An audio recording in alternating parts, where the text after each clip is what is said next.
अगो बाई, उमाताई अहो, तुम्ही मगापासून नुसत्या बसूनच आहात. जेवा बरे. खरे सांगू का, फार अवघडल्यासारखे झाले हो. हो ना.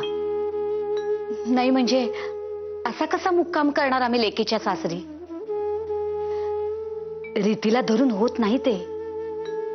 निदान आम्हाला रुक्मिणीताईंकडे पोहोचवण्याची व्यवस्था केली असती तर. उमाताई अहो, अशा संकोचू नका. आणि तुम्हाला असे रुक्मिणीताईंकडे पाठवलेले नाही हो आवडायचे जावई बापूस तुमच्या. अहो रागे भरील तो आम्हास.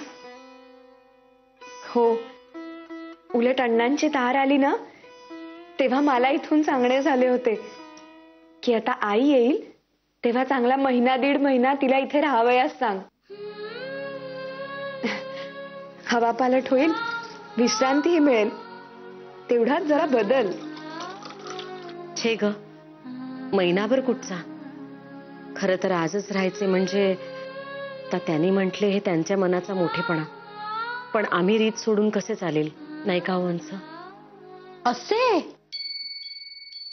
अगो बाई, रमे आता विहीण जेवली नाही तर मी तर जेवणार.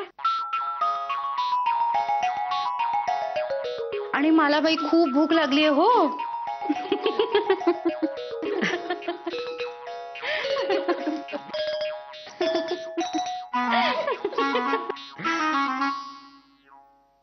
वंस, आता आपला इलाज नाहीये बरे का? हो, आता जावई हट्ट म्हणायचे आणि